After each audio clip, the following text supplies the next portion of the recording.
5월 14일 금요일 온라인 구역 예배를 시작하겠습니다. 다 같이 사도신경으로 신앙 고백하겠습니다. 나는 전능하신 아버지 하나님, 천지의 창조주를 믿습니다. 나는 그의 유일하신 아들 우리 주 예수 그리스도를 믿습니다. 그는 성령으로 잉태되어 동정녀 마리아에게서 나시고 본디오 빌라도에게 고난을 받아 십자가에 못 박혀 죽으시고 장사된 지 사흘 만에 죽은 자 가운데서 다시 살아나셨으며 하늘에 오르시어 전능하신 아버지 하나님 우편에 앉아 계시다가 거기로부터 살아있는 자와 죽은 자를 심판하러 오십니다. 나는 성령을 믿으며 거룩한 공교회와 성도의 교제와 죄를 용서받는 것과 몸의 부활과 영생을 믿습니다. 아멘. 찬송가 559장 4절의 봄바람 불어있고 찬송가 559장을 부릅니다.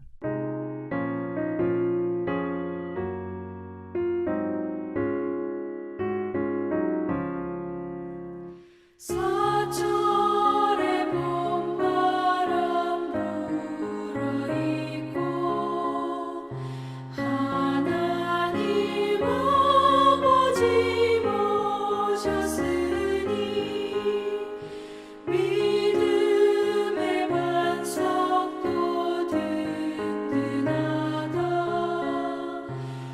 우리 집 즐거운 동산이라. 고마워라 임마누엘, 예수만 섬기는 우리 집. 고마워라 임마누엘, 복되고 즐거운 하루하루. 어버이 우리를 보이시고 동기들 사랑에 뭉쳐있고 기쁨과 서름도 같이 하니 한간의 조가도 천국이라. 고마워라 임마누엘, 예수만 섬기는 우리 집. 고마워라 임마누엘, 복되고 즐거운 하루하루. 아침과 저녁에 수고하여 다 같이 일하는 온 식구가 한 상에 둘러서 먹고 마셔. 여기가 우리의 낙원이라. 고마워라 임마누엘, 예수만 섬기는 우리 집. 고마워라 임마누엘, 복되고 즐거운 하루하루. 이 시간 우리에게 주시는 하나님 말씀은 구약성경 여호수아서 24장 14절로 18절 말씀입니다. 여호수아서 24장 14절로 18절 말씀을 한 절씩 교독합니다. 제가 전체를 읽겠습니다. 그러므로 이제는 여호와를 경외하며 온전함과 진실함으로 그를 섬기라. 너희의 조상들이 강 저쪽과 애굽에서 섬기던 신들을 치워버리고 여호와만 섬기라. 만일 여호와를 섬기는 것이 너희에게 좋지 않게 보이거든 너희 조상들이 강 저쪽에서 섬기던 신들이든지 또는 너희가 거주하는 땅에 있는 아모리 족속의 신들이든지 너희가 섬길 자를 오늘 택하라. 오직 나와 내 집은 여호와를 섬기겠노라 하니 백성이 대답하여 이르되 우리가 결단코 여호와를 버리고 다른 신들을 섬기기를 하지 아니하오리니 이는 우리 하나님 여호와께서 친히 우리와 우리 조상들을 인도하여 애굽 땅 종되었던 집에서 올라오게 하시고 우리 목전에서 큰 이적들을 행하시고 우리가 행한 모든 길과 우리가 지나온 모든 백성들 중에서 우리를 보호하셨음이며 여호와께서 또 모든 백성들과 이 땅에 거주하던 아모리 족속을 우리 앞에서 쫓아내셨음이라. 그러므로 우리도 여호와를 섬기리니 그는 우리 하나님이심이니이다 하니라. 아멘. 한 청년이 아주 좋은 회사에 입사 원서를 넣었습니다. 그 청년의 학력과 스펙이 워낙 좋기 때문에 합격하는 데는 무리가 없었습니다. 근데 사장 되신 분이 이 사람이 스펙이 너무 좋기 때문에 내가 심층 면접을 따로 해야 되겠다라고 했습니다. 그러면서 이런 질문했습니다. 부모님 목욕을 시켜준 적이 있는가? 또 부모님의 발을 닦아드린 적은 있는가? 등을 긁어드린 적은 있었는가? 이렇게 엉뚱한 업무와는 상관없는 질문을 했습니다. 이 청년은 어릴 때 용돈 준다고 아버님의 등을 긁어드린 적은 있습니다. 그러나 목욕을 했거나 아니면 발을 닦아드린 적은 없었습니다. 라고 대답을 했습니다. 그때 이 사장님은 말합니다. 오늘 집에 가서 부모님의 발을 닦아주고 내일 다시 오십시오. 라고 얘기를 했습니다. 이 청년의 아버지는 일찍 돌아가셨고 어머니는 혼자 장사하시기 때문에 늦게 들어오셨습니다. 회사에서 부모님 발 닦아드리라 그래서 이것을 실천하고 내일 마지막 면접을 해야 된다고 했습니다. 그러면서 어머니의 발을 닦았는데 어머니의 발을 처음 만져보는 것이었습니다. 어머니의 발 뒤꿈치가 굳은 살에 박혀 있었습니다. 그리고 발의 모양은 아주 거칠었습니다. 그 청년은 어머니의 발을 닦으면서 눈물을 흘렸습니다. 그 다음날 면접을 다시 하는데 무엇을 느꼈느냐고 사장님이 물었습니다. 그때 그 청년은 눈물만 흘리고 말을 하지 못했습니다. 그때 그 사장님은 내일서부터 함께 일합시다 라고 손을 잡아주었습니다. 디킨스라고 하는 분은 자기 집을 사랑하는 사람이 직장과 사회와 나라도 사랑한다라고 말했습니다. 마르틴 루터는 가정은 민족의 행복이기도 하고 민족의 불행을 만들기도 한다 이런 말을 했습니다.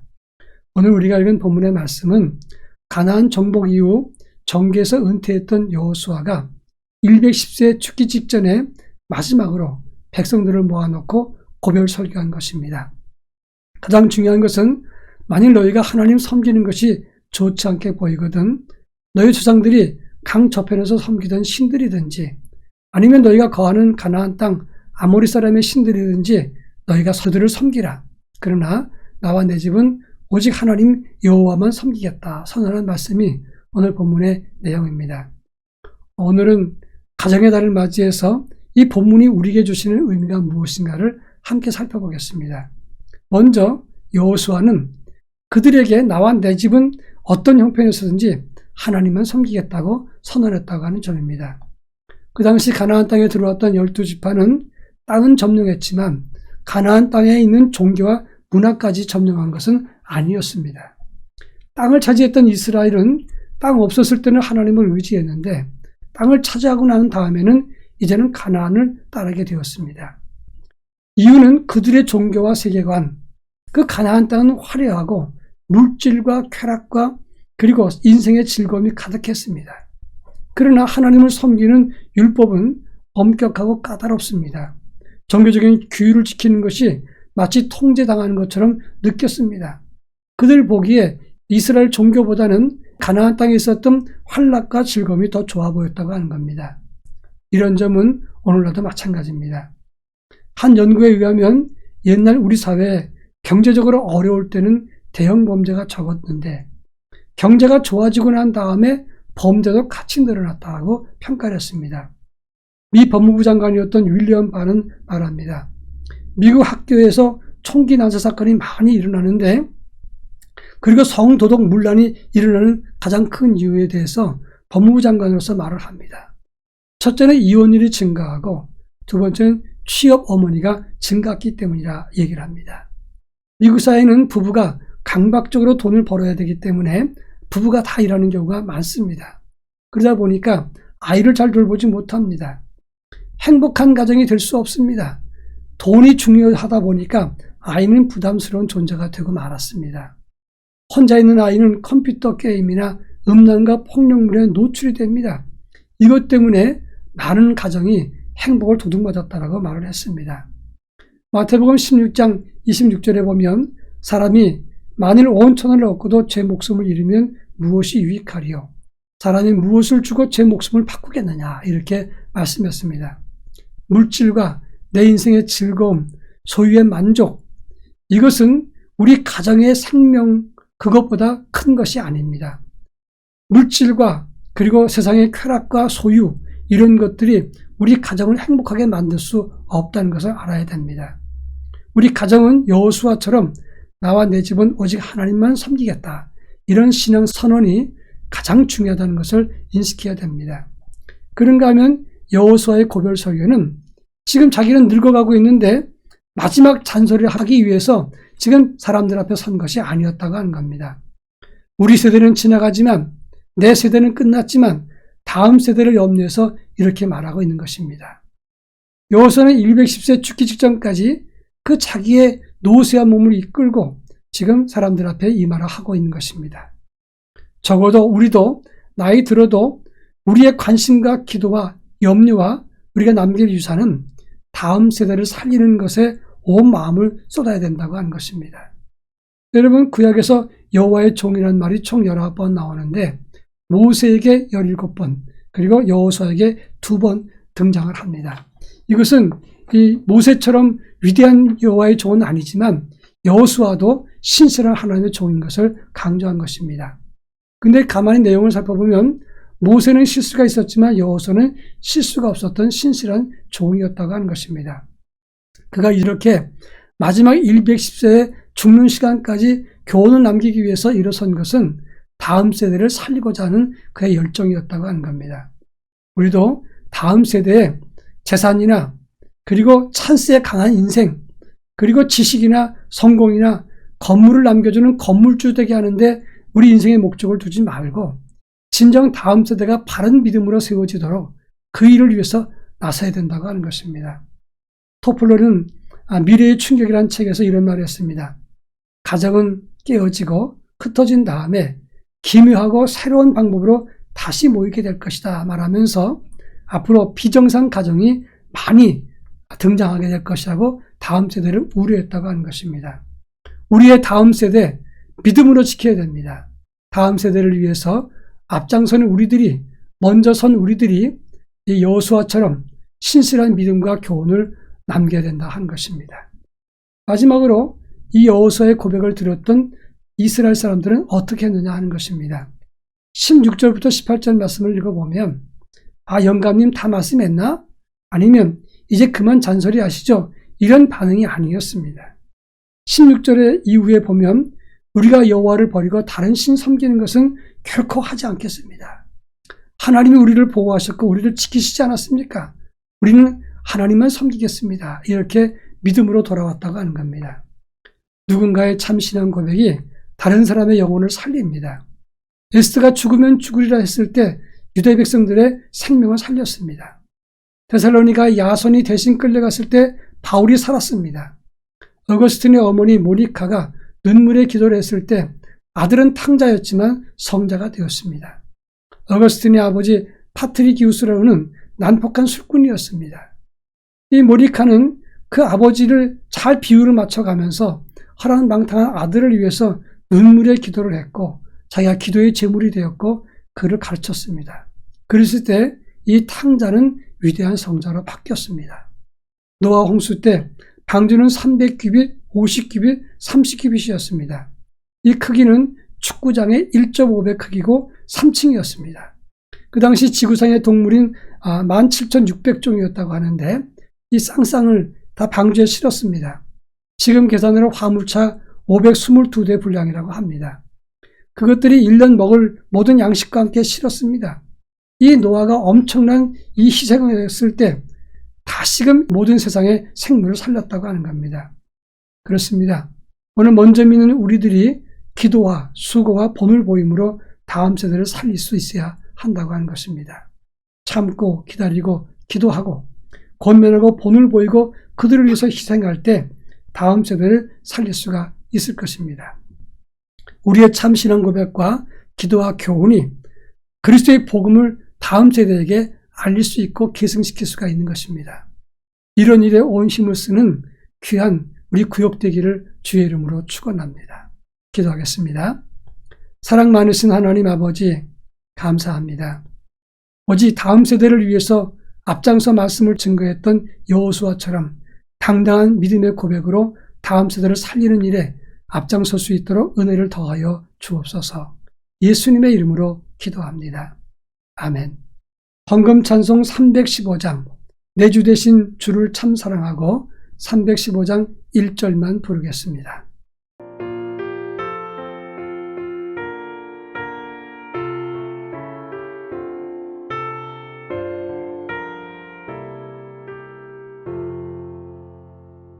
내 주 대신 주를 참 사랑하고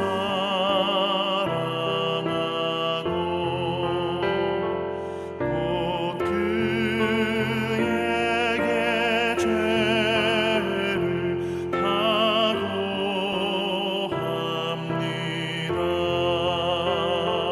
그는 은혜를 주신 내 예수시니 이전보다 더욱 사랑합니다.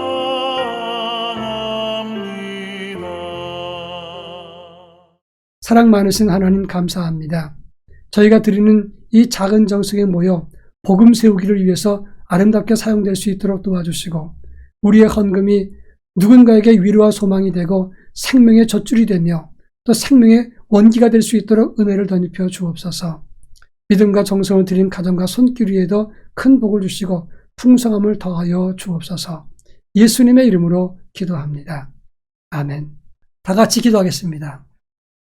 이제는 우리 주 예수 그리스도의 은혜와 하나님의 극진하신 사랑하심과 성령님의 감화감동 교통하심이 다음 세대를 살리고 가정을 살리고 그리고 하나님 말씀으로 가정을 든든히 하기 원하는 사랑하는 성도들, 저들 가정과 삶 속에 그리고 우리 구역과 우리의 교회 위에 우리의 조국 대한민국 위에 이제로부터 영원토록 함께 하옵시기를 간절히 축원하옵나이다.